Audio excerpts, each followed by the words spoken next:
I'm Got going to it. Like record this so I can put it ruling the on. house with an iron paw. Yeah, exactly. He owns this place. We just live here, you know. So let me see if I can share the screen here. We're on chapter 21. You and I were actually the last ones who picked up on this. So we're in the middle of the 13th chapter.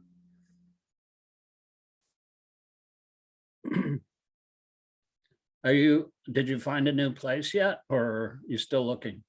I'm going to be looking for a Yeah. bit. Yeah, Okay. a lot of there's not a lot of one bedrooms in Pittsburgh right now. Mm. Well, you know, you can always move to New Vrindavan since you got a mobile job. I would recommend that highly. You'll not regret it. Can you see the page now? Yes. Okay. All right, I'm going to read the Sanskrit and the synonyms, and you can read the translation. I'll read the purport, and we'll just take turns like that. We'll take turns reading the purports too, because they're longer. Karya karana kartritve hetu prakritiruchate purusha shuka dukanam bhoktritve heturuchate. Synonyms: karya, of effect; karana, of and cause; kartritve, in the matter of creation; hetu, the instrument; prakriti, material nature; uchyate, it is said to be; purusha, the living entity; shuka, of happiness; dukhanam, and distress; bhoktritve, in enjoyment; hetu, the instrument; uchyate, is said to be. Translation: nature is said to be the cause of all material causes and effects, whereas the living entity is the cause of the various sufferings and enjoyments in this world. Go ahead. Purport: the different manifestations of body and senses among the living entities are due to material nature. There are 8.4 million different species of life, and these varieties are creations of the material nature. They arise from the different sensual pleasures of the living entity, who thus desires to live in this body or that. When he is put into different bodies, he enjoys different kinds of happiness and distress. His material happiness and distresses are due to his body and not to himself as he is. In his original state, there is no doubt of enjoyment, therefore that is his real state. Because of the desire to lord it over material nature, he is in the material world. In the spiritual world, there is no such thing. The spiritual world is pure, but in the material world, everyone is struggling hard to acquire different kinds of pleasures for the body. It might be more clear to state that this body is the effect of the senses. The senses are instruments for gratifying desire. Now, the sum total, body and instrument senses, is offered by material nature. And as will be clear in the next verse, the living entity is blessed or damned with circumstances according to his past desire and activity. According to one's desires and activities, the material nature places one in various residential quarters. The being himself is the cause of his attaining such residential quarters and his attendant enjoyment or suffering. Once placed in some particular kind of body, he comes under the control of nature because the body, being matter, acts according to the laws of nature. At that time, the living entity has no power to change that law. Suppose an entity is put into the body of a dog. As soon as he is put into the body of a dog, he must act like a dog. He cannot act otherwise. And if the living entity is put into the body of a hog, he is then forced to eat stool and act like a hog. Similarly, if the living entity is put into the body of a demigod, he must act according to his body. This is the law of nature. But in all circumstances, the supersoul is with the individual soul. That is explained in the Vedas, Mundaka Upanishad 3.1.1 as follows. Dva Suparna Sayujai Sekaya. The Supreme Lord is so kind upon the living entity that he always accompanies the individual soul and in all circumstances is present as the supersoul or Paramatma. Yeah, that's the difference between the living entity and the Supreme Lord. He, the living entity is us. We have to act in certain ways as soon as we get a body. But Krishna doesn't have to act anyway because he comes here on his own free will. He can do whatever he wants because he's God and we're not. And it just reminds me of this pastime that King Indra, I believe, he was cursed to get the body of a hog for something he did, and the sage cursed him. So he had the body of a hog, and he was enjoying like his hog wife and his hog piglets and everything, and eating stool and whatever hogs do, like it says here, they're forced to eat stool and act like a hog. So they had a problem in the heavenly planets, and the demigods came down and asked him, hey, Indra, we need you up here, you come up here again. And he's like, oink oink. Yeah, and he said, oink oink, I'm very happy here. Why should I've got my hog wife and my hog piglets, and I'm just really enjoying here. So why should I go to become the king of heaven? Why should I do that? I don't want to, so that's another indication of the tendency of a living entity to just accept whatever body they're in and be happy in that body, because that's what they're in at the time. But we do have a choice, if whatever we think of at the time of death, that state will attain without fail. Well, I do have a question. Sure. Because there's lots of people who are not happy in their bodies. Are there just 99% of everybody is not happy. That there's two kinds of people that are happy. Either you're a pure devotee or you're a drunk laying in the gutter. And you ask the drunk, how are you? And they say, yeah, I'm great. How you doing? And everybody else in between is like suffering some to some degree or another, so either you're a pure devotee or you're completely intoxicated and have a bodily conception and ignorance, but everybody else is like suffering the pleasures and pain. So what was the next part of your question? Well, did Prabhupada just mean that people will try to be happy in that body? Oh yeah, well, see, that's the nature of a living entity. The nature of living entity is to enjoy, and so they try to enjoy this in that body.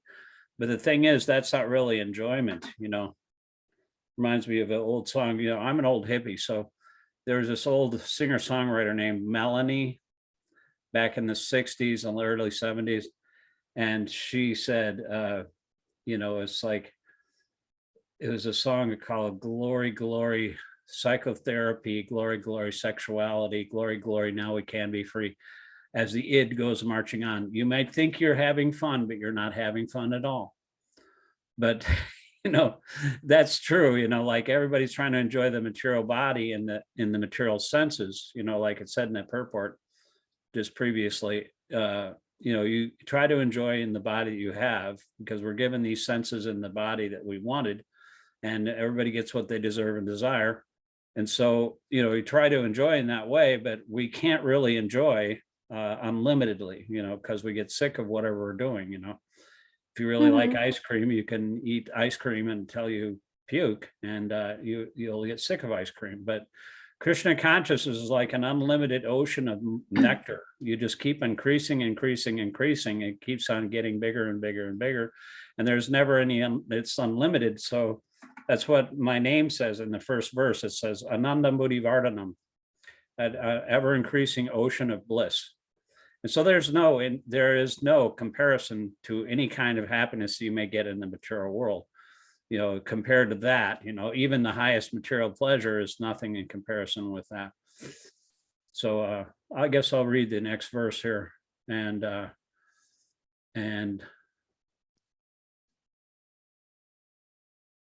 you can read the translation, and I'll read the first paragraph. How's that? Okay. Purusha prakritisto hi bhunkte prakritijan gunan karanam guna sangosya asada sadyona janmasu. This is a pretty famous verse. Synonyms: Purusha, the living entity; Prakritista, being situated in the material energy; he, certainly; Bhunkte, enjoys; Prakritijan, produced by the material nature; Gunan, the modes of nature; Karnan, the cause; Guna Sangha, the association with the modes of nature; Asya, of the living entity; Sat Asat, in good and bad; Yoni, species of life; Janmasu, births. The living entity in material nature thus follows the ways of life, enjoying the three modes of nature. This is due to his association with that material nature. Thus, he meets with good and evil among various species.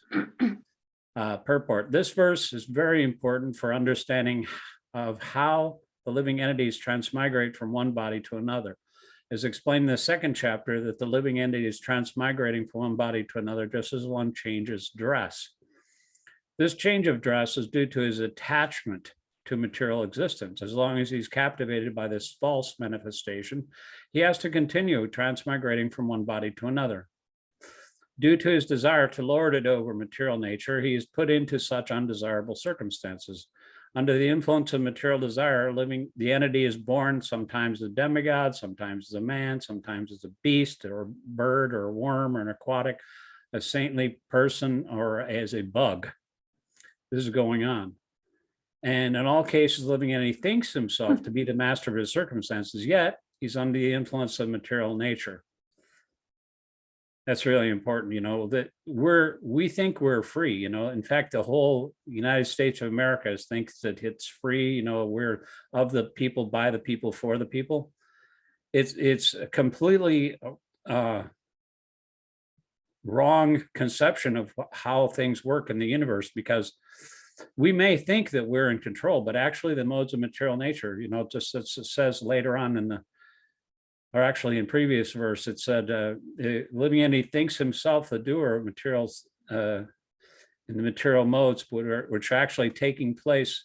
These modes are acting on him. It's like a bull being pulled by a rope that's like in the nose ring, you pull it one way and the bull's thinking, I think I'll go this way. And then you pull it the other way and he said, I think I'm going to go that way now, So you're being pulled at every point, but you still think you're the controller. You think you're the boss, but you're not the boss. Krishna is the boss ultimately, but the material natures are putting all these ideas in our head and telling us what to do based on our situation within the modes of nature.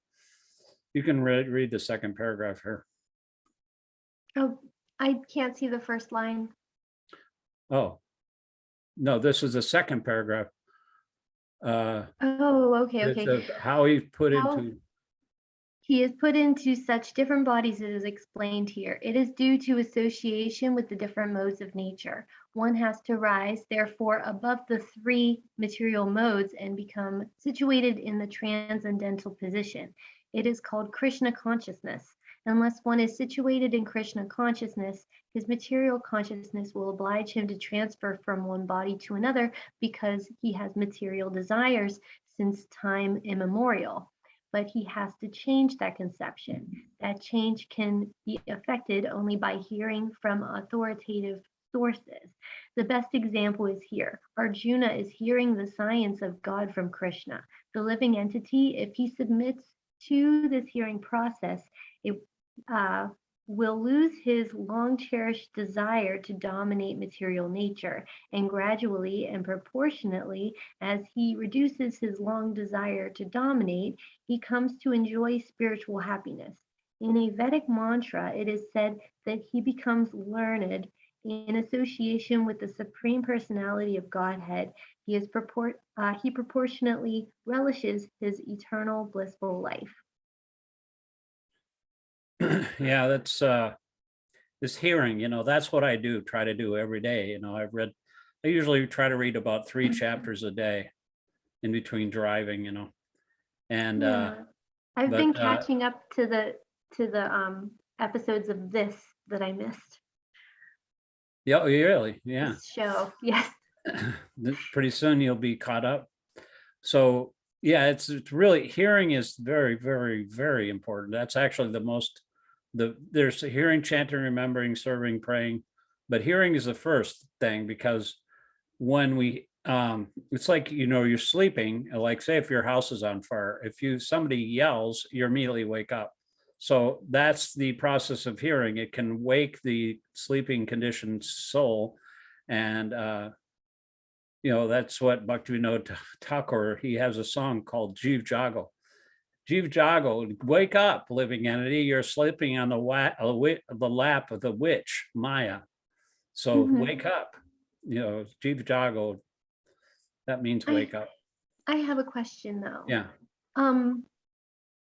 Is there sort of a hierarchy in like what's more important? Because I mean, clearly chanting is more important than hearing, right?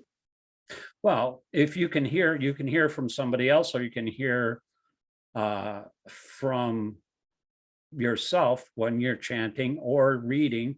I like to read out loud, so hearing and chanting I do simultaneously. So I'm actually performing two things at the same time. Don't tell PETA I said this, but I'm killing two birds with one stone.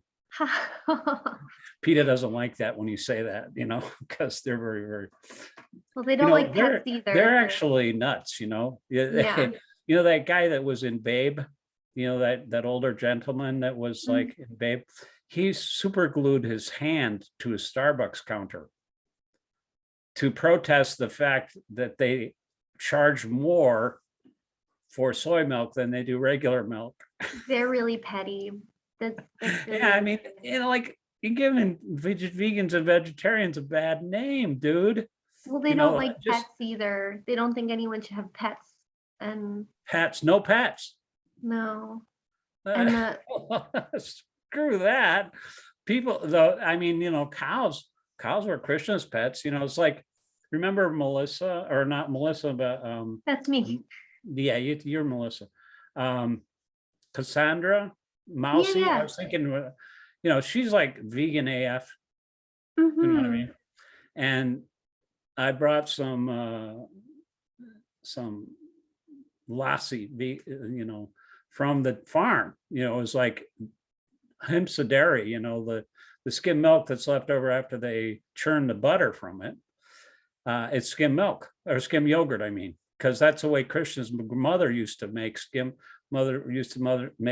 butter. They would use they would churn the yogurt.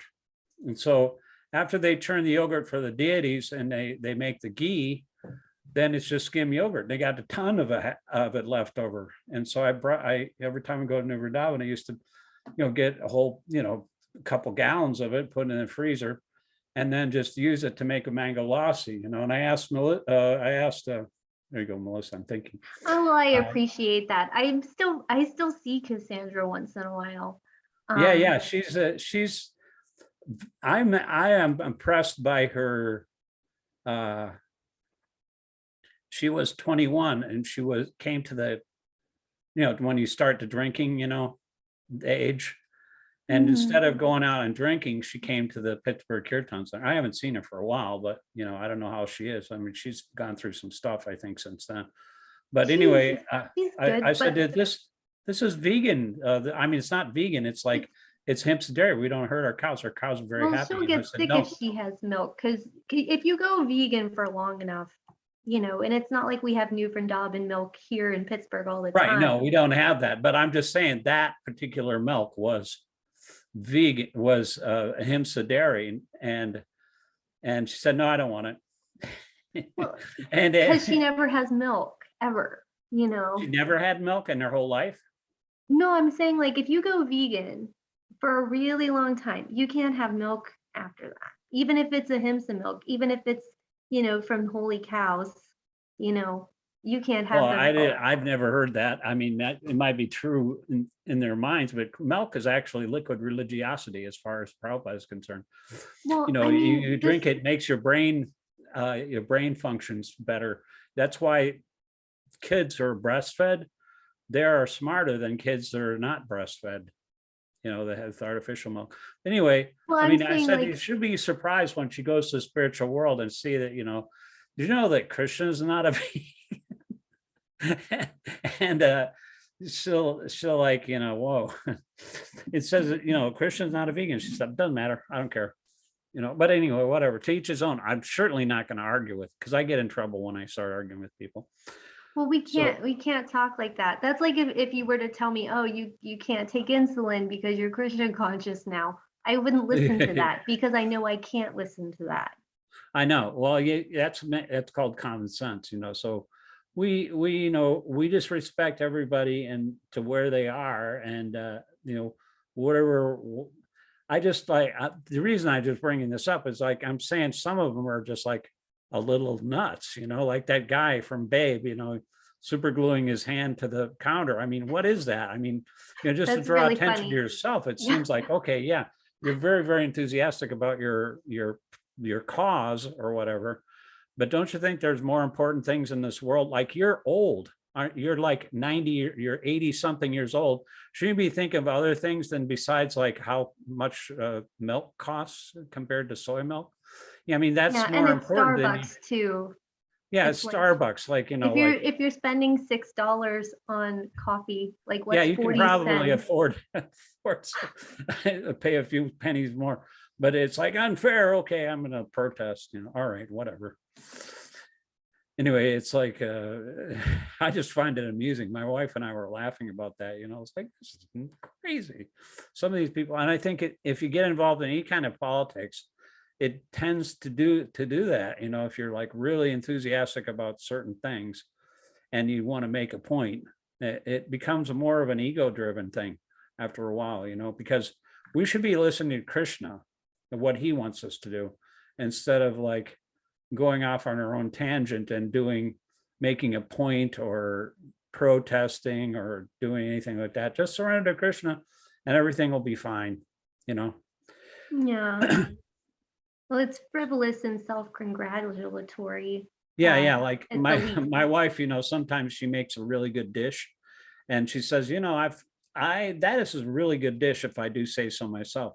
And I said, well, don't hurt your elbow patting yourself on the back, like, Oh, ow, ow, but I was jokingly like, but I'd throw myself a parade if I could cook like your wife.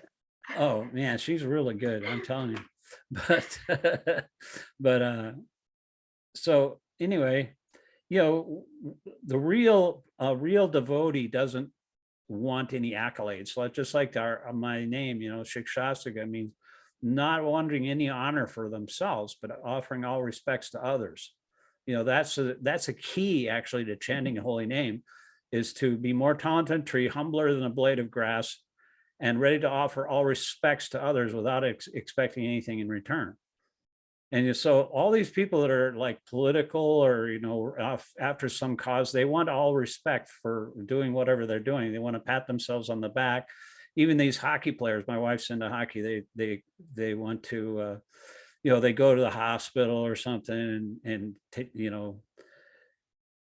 sign autographs for the kids or whatever, but, basically it's just like self-congratulatory, like you said, it's just basically saying I'm such a great guy, and but we're nothing, we think it, the Bible says, if you think that you have so many good qualities, they're actually just filthy rags. We don't have any good qualities. Apart from Krishna, we have nothing. That's why Bhakti Siddhanta told one of his first Caucasian disciples, I read this, he said, the first thing you said to me was that you have to take everything you've learned, everything you know, everything you've read, everything you've experienced, and put it in a big bag and drop it into the deepest part of the ocean and start afresh, start anew, because our minds have to be a blank slate for Krishna to write on, the spiritual master to write on. Actually, the spiritual master is the only way we can attain pure devotional service. That's we sing these prayers every morning. I've been doing that for, ever since I was in the temple. It goes, the spiritual masters, the lotus feet of our spiritual master is the only way by which we attain pure devotional service. I bow down to his lotus feet with great awe and reverence. By him, our ignorance is destroyed. The Vedic scriptures sing of his character.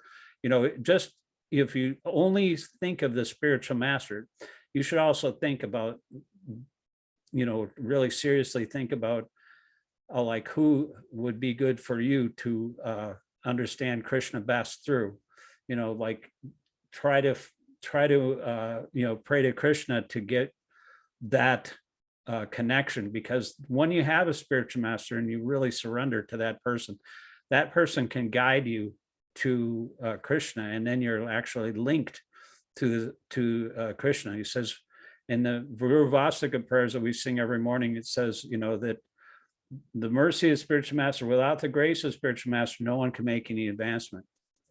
So that is the key to understanding what Krishna consciousness is. I was just reading a chapter in Srimad Bhagavatam about how the demigods, Indra, he was all puffed up and he had all kinds of wealth, and all the demigods were, he's sitting by his wife on his throne, and his spiritual master came in the room, and he didn't stand up. All the other demigods, even some of the demons stood up, but because he's Brihaspati, he's like the spiritual master demigod, he didn't stand up.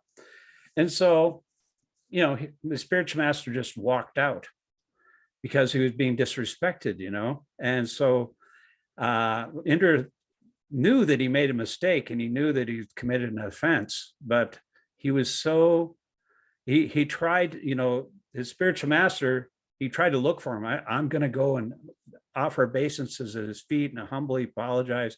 And his spiritual master didn't care. He just disappeared because he had mystic power, kind of like, Harry Potter or something, he disappeared out of thin air, and so he couldn't find him. And so all the demons, of course, they got really powerful because they were worshiping their own spiritual master, Śikṣāṣtaka, and they completely crushed the demigods and took over their kingdom. So if you can do that and you're a demon, what to speak of, like how important a spiritual master is for a devotee. So these stories are our indications to our own life. Everybody needs a spiritual master. And so you should really think about looking for one. There's so many available. The gurus in ISKCON, like in New York City, they have 3 unbelievable spiritual masters. Actually, they're GBCs for New York, because New York's the center of the universe. You got Śikṣāṣtaka Prabhu, you got Devamrita Swami. I used to be his personal servant, actually, in the 90s. And then you have Radhanath Swami. Radhanath Swami's the GBC. How much better is that? And then, of course, in New Vrindavan, you have Varshana Swami. Yeah. Varshana Swami is unbelievable. But, I think he's probably one of the most, advanced devotees.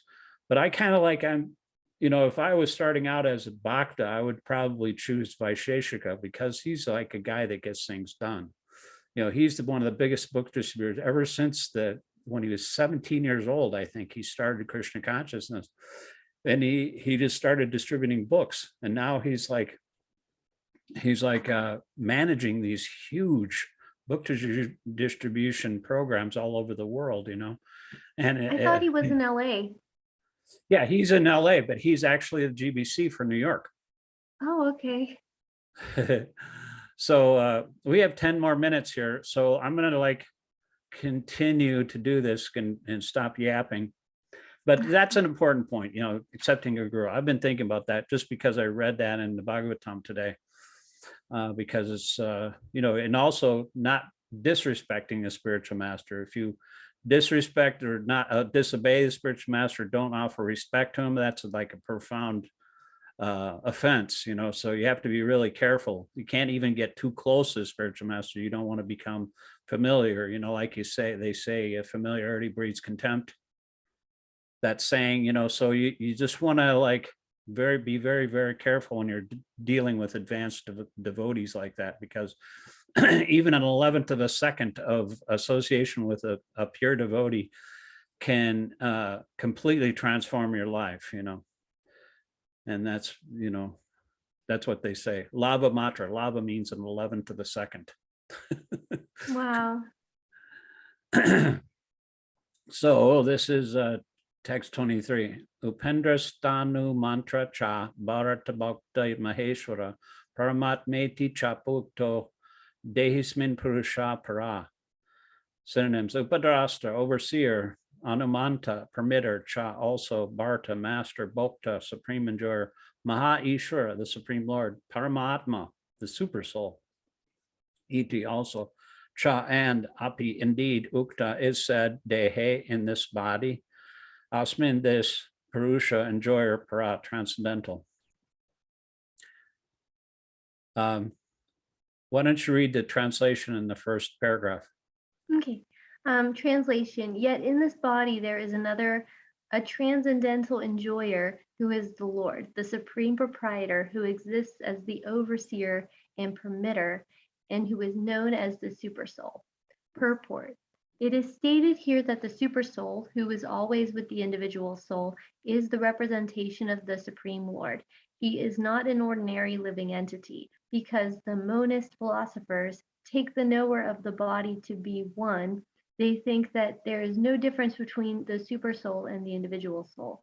To clarify this, the Lord says that he is represented as the Paramatma in every body. He is different from the individual soul. He is para, transcendental. The individual soul enjoys the activities of a particular field, but the supersoul is present not as finite enjoyer, nor as one taking part in bodily activities, but as the witness, the overseer, permitter, and supreme enjoyer. His name is Paramatma, not Atma, and he is transcendental. It is distinctly clear that the Atma and Paramatma are different. The supersoul, the Paramatma, has legs and hands everywhere, but the individual soul does not. And because the Paramatma is the supreme Lord, he is present within to sanction the individual soul's desiring material enjoyment. Without the sanction of the supreme soul, the individual soul cannot do anything. The individual is bhukta, or sustained.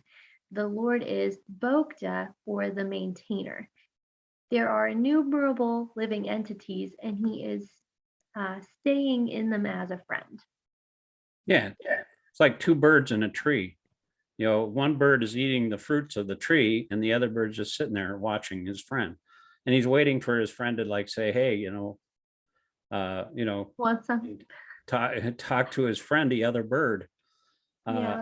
because he's always with us, and he's permitting us to do things, without the Lord's sanction. Not even a blade of grass can move. So he's the permitter and the overseer.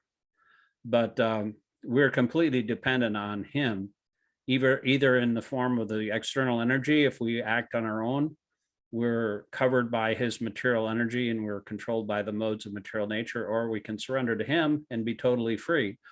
And we can act whatever way we like, because we're the super soul of Paramatma in our heart, and the spiritual master without is telling us what to do, and then we can choose how we want to serve those two people. And if the Paramatma and the Guru are like two tracks on a train, those are our real self. When we serve those two things, then all the Vedas are revealed from within our hearts.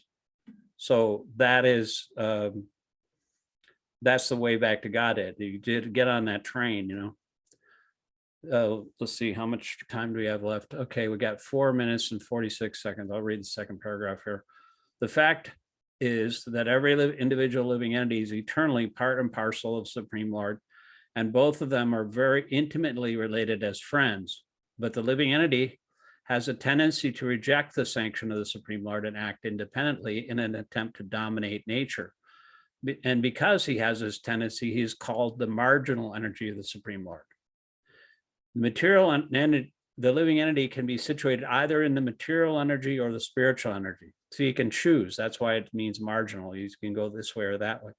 As long as he's conditioned by the material energy, the Supreme Lord, as his friend, the super soul, stays with him just to get him to return to the spiritual energy. The Lord is always eager to take him back to spiritual energy, but due to his minute independence, the individual entity is continually rejecting the association of spiritual light. That's why we're here in the material world, because we wanted to enjoy separately. But that's illusion, because there is nothing separate from Krishna. But because we had this tendency to dominate and to enjoy separately, then we're here in this material world where we can live out our fantasies. We think we're friendly to all people, and we think we're the controller of this and that, or our families, or whatever we own, or whatever, and we think that we're the owner of different things. But Krishna we don't own anything. We're not the enjoyer, Krishna is, and we're not the controller, Krishna is. So, and all these misconceptions are causing us to come, to disregard the spirit, the Krishna's will, and he wants us to come back to him, but we have different idea. We want to be competitor God. We want to have our own separate setup, have our own crib, but it's actually the school of hard knocks, because we just get kicked, by the material energy. And that's what our job is, to just kick us again and again until we wise up and listen to Krishna. Because if we listen to him, then we'll be happy, because we no longer think we're the controller. It's such a relief to not try to figure things out. We can just listen to Krishna, and we know what to do, because Krishna always has a better idea than us, always. If we think that we have a better idea than Krishna, how puffed up is that? How egotistical is it to think that we have some better idea? So we should always surrender to Krishna. It's always his instructions are here in the Gita, and by chanting we can connect with him. And so let me just finish this.